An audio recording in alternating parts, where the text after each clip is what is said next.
पिछले 2 सालों के अंदर युवाओं में भक्ति जागृत हो रही है। पिछले 2 सालों में, अभी ताली नहीं बजाओ, अभी नहीं बजाओ, ताली बजाने वाली बात ही नहीं कर रहा मैं, ये चिंता वाली बात कर रहा हूं। पिछले 1.5-2 वर्षों में युवाओं में भक्ति जागृत हो रही है। न्यू ईयर पर गोवा खाली पड़े हैं, न्यू ईयर पर मनाली कोई नहीं जा रहा है, और वृंदावन में तिल रखने की जगह नहीं मिल रही है, जगन्नाथपुरी में होटल खाली नहीं मिल रहे हैं, द्वारिका में गाड़ियों की लंबी कतार लगी है। क्यों? सब जा रहे हैं। कोई कहता है कि अरे फोटो खिंचवाने जाते हैं, आजकल भक्ति ट्रेंडिंग। अरे मैं कह रहा हूं चल तो रही है ना ट्रेंडिंग, कम से कम वो फोटो खिंचवाने ही जा रहे हैं, जा तो रहे हैं ना। हम ही लोग कथाओं में कहते हैं, हम ही लोग अपने मंचों से कहते हैं कि सन्मुख हो ये जीव मोहे जब ही। ठाकुर जी कह रहे हैं जैसे ही जीव मेरे सन्मुख आता है मैं उसके सारे विषाद दूर कर देता हूं, उसको स्वीकार कर ले। अरे वो जा तो रहा है ठाकुर जी के सामने। जैसे तैसे बड़ी मुश्किलों से युवाओं में भक्ति जागृत हो रही है, और यहां पर फिर ये नेगेटिविटी शुरू हो जा रही है। आपस में लड़ रहे हैं, झगड़ रहे हैं, एक दूसरे के प्रति गलत गलत बातें कह रहे हैं। कभी किसी कथावाचक को छोटा बता रहे हैं, किसी को बड़ा बता रहे हैं, किसी के जीवन पर कुछ कह रहे हैं, कहीं कुछ डाल रहे हैं। ये सब बहुत गलत है। और फिर वही दिन आ जाएगा कि यही युवा वापस यू टर्न ले लेगा, नहीं जाएंगे मंदिरों में, खाली पड़े रह जाएंगे मंदिर, नहीं जाएगा कोई भक्ति तीर्थ धामों में, और फिर कहेंगे कि घनघोर कलिकाल आ गया है। पबों में जाते हैं, उल्टे सीधे काम करते हैं, ऐसा क्रिया करते हैं। नहीं मानेंगे। फिर भी हमें पता है ये लड़ाई झगड़े चलते ही रहेंगे, और अब इस वर्ष से तो बहुत ज्यादा ही होने लगा है। अभी वर्ष का प्रारंभ नहीं हुआ, इतना सब कुछ चल रहा है, और जहां देखो वहां बस केवल धार्मिकों में लड़ाई चल रही है, संप्रदायों में विभाजन चल रहा है। ये बड़े हैं, ये छोटे हैं, इन्होंने ऐसा किया, इन्होंने वैसा किया, इन्होंने ऐसा कर दिया, अरे ये नियम का पालन नहीं करते, ये कहां लिखा है, ये कौन से ग्रंथ की बात है। ये कलयुग में इन सब से कुछ नहीं होने वाला है। इसलिए हम ज्यादा लोगों को तो नहीं समझाते, क्योंकि मैं ही फिर कटघरे में खड़ा हो जाऊंगा। आज तो बता मैं, हम तू बहुत बड़ा बनना है, हमको समझा रहा है, आपको तो हम बोल सकते हैं। जीवन के 4 दिन बचे हैं भैया, हमारे आपके कब प्राण चले जाएं कोई पता नहीं है। जितना हो सके हरेर नाम हरेर नाम हरेर नाम एव केवलम कलौ नास्त्यैव नास्त्यैव नास्त्यैव गतिरन्यथा। श्रीमन चैतन्य महाप्रभु ने द्वार द्वार जाकर के नाम बुलवाया, क्योंकि ये नाम ही कल्याण करेगा। यहां पर विवाद छिड़ रहे हैं, विषाद छिड़ रहे हैं, आपस में लड़ झगड़ रहे हैं। आप लोग अपने काम पर ध्यान रखो। आपका काम क्या है? ठाकुर जी को भजो, ठाकुर जी को रटो, सेवा करो, अपने जीवन को सार्थक बनाओ। ये जो चल रहा है संसार में, अब इनको तो हम ज्यादा कुछ कह नहीं सकते, करने दीजिए। कटाक्ष में, विभाजन में, नीचा दिखाने में, छोटा दिखाने में, नेगेटिव बातें बोलने में लोगों को क्षण भर लगता है। और अब तो क्या बोलते हैं उसको, फ्रीडम ऑफ स्पीच मिल गई है सबको बोलने का एक। अरे कलयुग में ब्रह्मास्त्र नहीं चलते, कलयुग में पाशुपतास्त्र नहीं चलते, कलयुग में ये इंटरनेट अस्त्र चल गया है। कहीं से कोई भी कुछ भी बोल के कुछ भी किसी के बारे में कटाक्ष कर देता है, और इससे फिर लोग भ्रमित होते हैं। लोगों के मन में आता है ये आपस में खुद ही लड़ रहे हैं, हम कहां, हम क्या भजन करेंगे फिर। इसलिए भैया दिन हो, रात हो, मंगल हो। और ये हमने पता है अपने ब्रजमंडल के साधु संतों से सीखा। हमारे ब्रजमंडल के साधु ऐसे हैं, लोग उनके बारे में भी बहुत कुछ बोलते, पर वो अपने भजन पर ध्यान देते हैं और नित्य प्रणाम के योग्य हैं, नित्य वंदन के योग्य हैं। हमारे परम पूजनीय श्री प्रेमानंद जी महाराज आज वे पद यात्रा करते थे, कितने लोगों ने उनका विरोध किया। वे सुबह सुबह 2:30 बजे उठ करके, वो आप लोगों के लिए नहीं, जब वहां 5 लोग भी नहीं होते थे मार्ग पर, तब भी वो इतने बजे ही निकलते थे। तब भीड़ नहीं होती थी इतनी। अब भीड़ हो गई तो लोगों ने फिर उसको भी प्रोपोगंडा बना करके उनके बारे में भी बोलने लगे, उनको कटाक्ष करने लगे, उनके वक्तव्यों पर भेदन और शास्त्रीय प्रमाण कहां है, ये कैसे बोल सकते हैं, ये ऐसे करते हैं, अपने को पुजवाने के लिए कर रहे हैं ये। अरे आप ये तो विचार कीजिए कि उनके कारण आज कितने लोग श्री राधा वल्लभ जी के सन्मुख हो गए, उनके कारण कितने लोग वृंदावन आ गए, जो वृंदावन कभी पहुंच नहीं पा रहे थे। ऐसे बड़े बड़े आधुनिकताओं को प्राप्त करने वाले, चाहे वो खेल जगत के लोग हों, चाहे वो सिनेमा जगत के लोग हों, चाहे वो किसी क्षेत्र के लोग हों, सबको खींच करके ले आए, घुटनों पर बैठा दिया, सर झुकवा दिया व्रज की रज में। लेकिन ये संसार है, यहां पर आपने अच्छे 4 काम किए, उसको आदमी एक बार में भूल जाता है। आपने एक कुछ ऐसा गड़बड़ कर, और गड़बड़ किया भी नहीं, किसी ने उसको गड़बड़ बता दिया तो 5 लोग विश्वास भी कर ले, तो हाँ सही कह रहा है, गड़बड़ ही है। तो फिर हम में और भक्तों में, हम में और राक्षसों में अंतर कहां रह गया? हम भी तो वही हो गए। मर्यादा पुरुषोत्तम राम जी हैं, वन में पिता की आज्ञा से निकले हैं, लेकिन रावण को उनमें भी दोष दिख रहा है। ऐसे परम सुकुमार, ऐसे परम कोमल, परम सुंदर श्री राघव जी में भी रावण को दोष दिख रहा है। इससे क्या सिद्ध होता है कि दोष दृष्टि देखना, दोष दृष्टि रखना ही राक्षसत्व है। इसलिए हमारी इतने लोगों से तो प्रार्थना हम कर ही सकते हैं जो यहां बैठे हैं, मत देखो दोष, मत लाओ इन दोष दृष्टियों को जीवन में। जीवन के बहुत कम समय रह गए। ठाकुर जी कर लेंगे ना न्याय, सही गलत का न्याय ठाकुर जी करेंगे, सही गलत का न्याय यमराज करेंगे। हमको किसने अधिकार दिया कि हम इस प्रकार अब तो भजन करो, कीर्तन करो, ठाकुर जी का नाम गुणगान करो। तेने ब्रह्म हृदय आदि कवये मुह्यन्ति यत् सूरयः, जिन्होंने ब्रह्म आदि देवताओं को भी, इंद्र आदि देवताओं को भी अपनी लीला पर मोहित कर लिया। तेजो वारि मृदाम यथा विनिमयो यत्र त्रिशर्गो मृषा, पृथ्वी जल अग्नि वायु आकाश भी जिनके अधीन रहता है, ऐसे श्री ठाकुर जी जहां पर 3 त्रिगुणातीत सृष्टि के जो स्वामी हैं, ऐसे प्रभु को धामना स्वेन सदा निरस्त कुहकम सत्यम परम धीमहि, ऐसे प्रभु को, परम सत्य स्वरूप को हम बारंबार प्रणाम करते हैं, बारंबार वंदन करते हैं, ठाकुर जी को बारंबार नमन करते हैं। भागवत जी के 2 श्लोक में विषय, अधिकारी, संबंध और प्रयोजन 4 बातें बताई गई हैं। धर्म प्रोजित कैतवोत्र परमो निर्मत्सराणां सतां, वैद्यं वास्तवमत्र वस्तु शिवतं तापत्रयोन्मूलनम्। श्रीमद्भागवते महामुनिकृते किं वा परैरीश्वरः, सद्यो हृदयवरुध्यते त्रिकृतिभिः शुश्रूषुभिस्तच्छणा।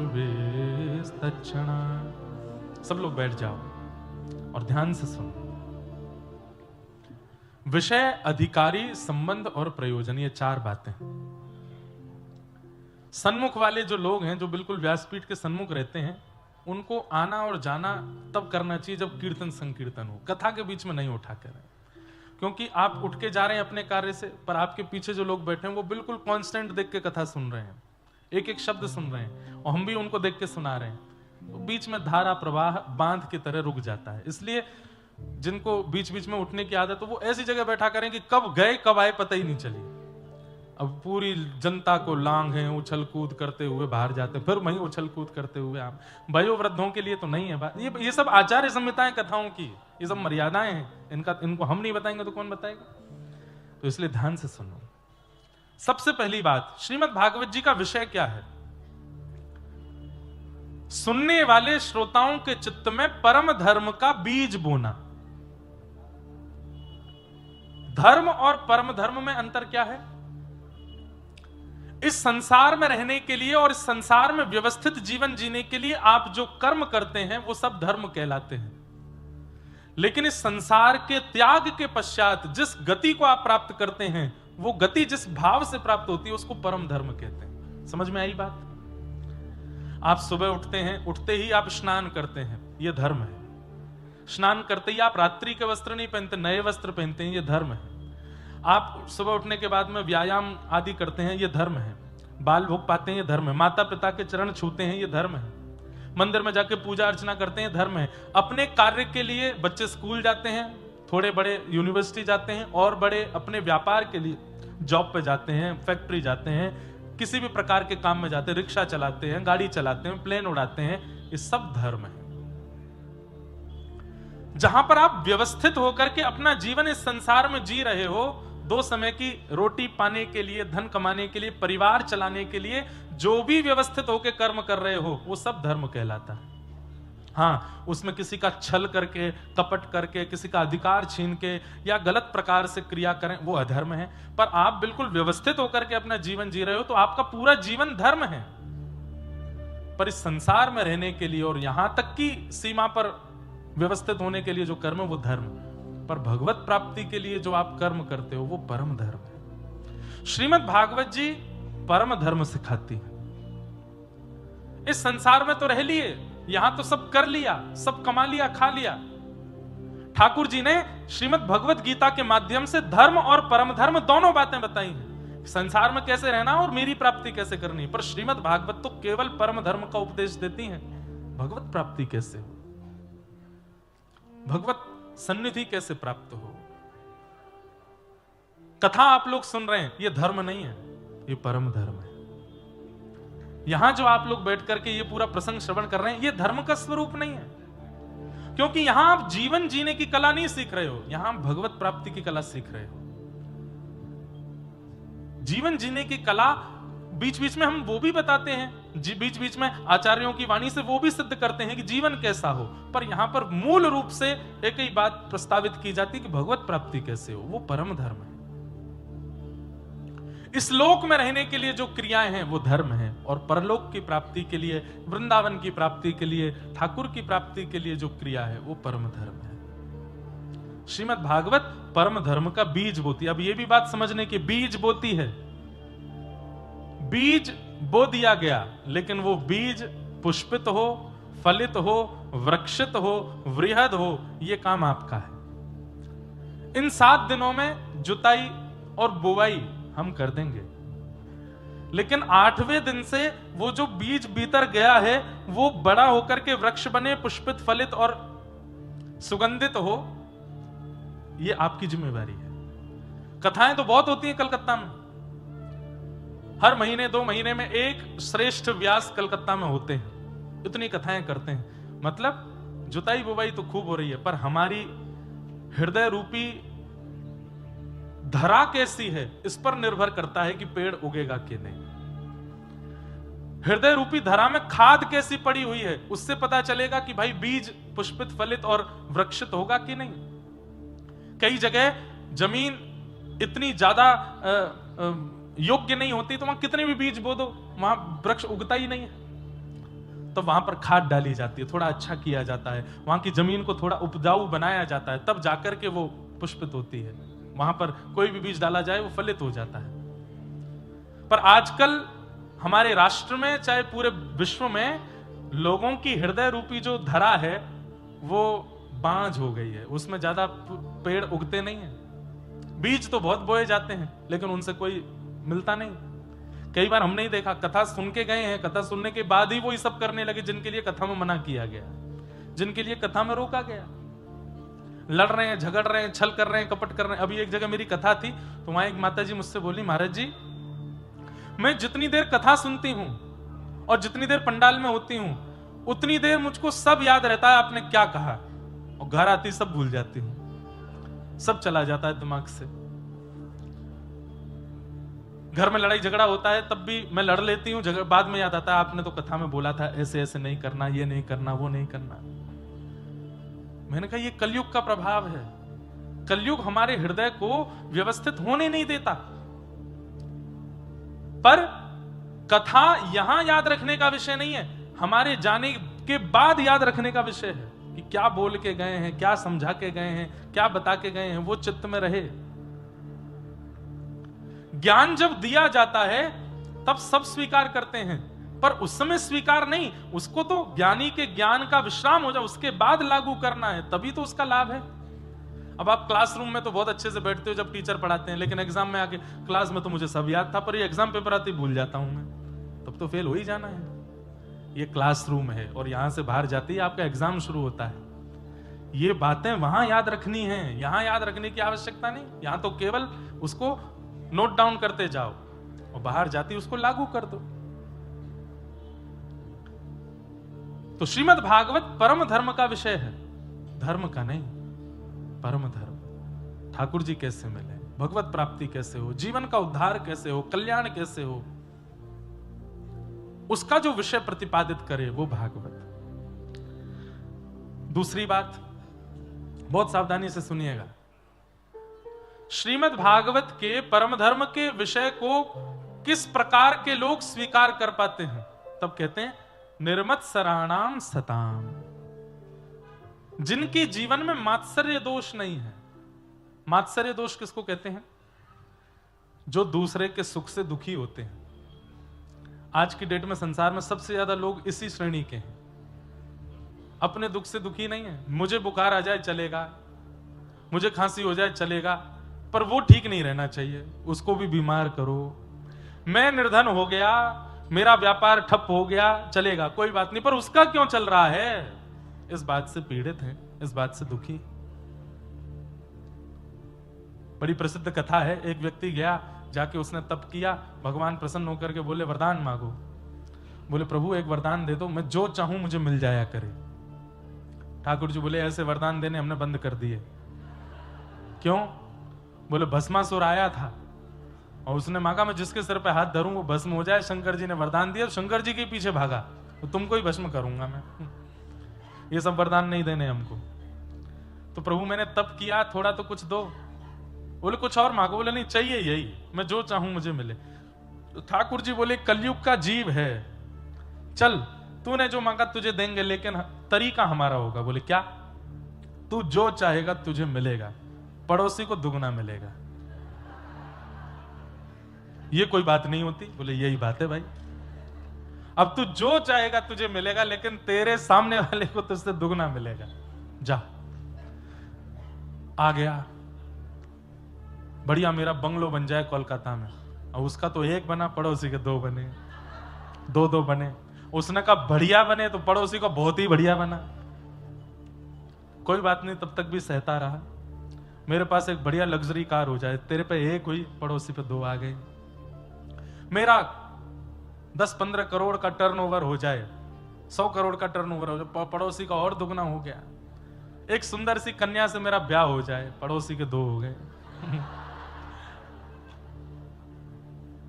मन में विचार करने लगा कि इसके तो मैं जो मांगता हूं सब दुगना मिलता है, तो इसका मतलब तो यह है कि मैं जो भी अच्छा मांगूंगा मुझे थोड़ा मिलेगा, इसको दुगना मिलेगा। लेकिन इसमें यह भी तो होगा कि अगर मैं कोई घाटे की वस्तु मांगूंगा तो मुझे एक होगी, इसको दुगनी होगी। तो चलो अब घाटा मांगते हैं। मेरा आधा घर टूट जाए, और वो आधा घर टूटा, उसका पूरा ही टूट गया। मेरे घर के बिल्कुल मुख्य द्वार पर एक बड़ा गड्ढा हो जाए, मेरे तो एक हुआ, उसके 2 हो गए। मेरी एक आंख फूट जाए, अब मेरी तो एक ही फूटेगी, दोनों से ही अंधा हो जाएगा।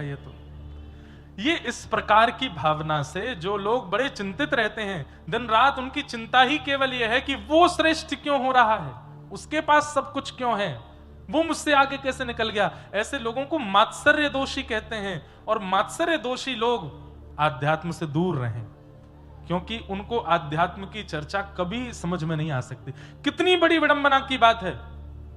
दोष संसार में अनेक हैं, काम, क्रोध, लोभ, ईर्ष्या, द्वेष, अभिनिवेश, अहंता, ममता, चिंता, इतने सारे दोष हैं संसार में।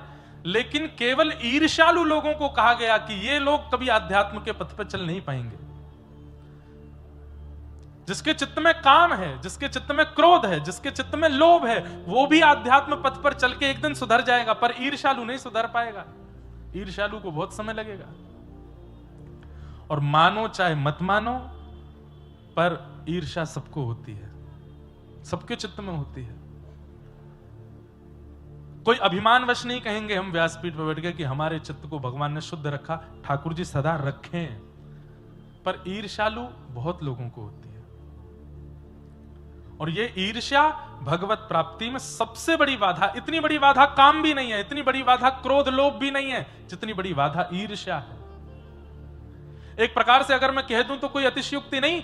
ईर्ष्या एक ऐसा रोग है कि उसके लगते ही काम रोग भी लगता है, क्रोध रोग भी लगता है, बाकी के सारे रोग भी आते हैं। अगर आप सारे रोगों से ग्रसित हो तो इसका मतलब आपके अंदर ईर्ष्या भी है, तभी सारे रोग आए हैं। और ईर्ष्या यदि ठीक हो गई तो धीरे धीरे सारे रोग ठीक होने शुरू हो जाएंगे। काम भी चला जाएगा, लोभ भी चला जाएगा, मोह भी चला जाएगा, चिंता भी चली जाएगी, अहमता भी चली जाएगी।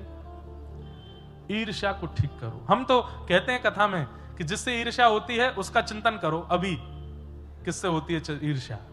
कलकत्ता में कौन है जिसको देख के आपको अच्छा नहीं लगता? उसका चिंतन कर लो एक क्षण के लिए, और फिर 7 दिन कथा सुनो। 7 दिन बाद फिर से उसको याद करना, और याद नहीं उसके पास ही चले जाना, उसको जाके सामने से देखना। अगर तब भी ईर्ष्या हुई तो फिर एक कथा और सुनो, और तब ईर्ष्या नहीं हो तो समझना कि कथा ने चित्त को परिवर्तित किया। ठाकुर जी ने हमको देख लिया, तभी ईर्ष्या नहीं हो रही है।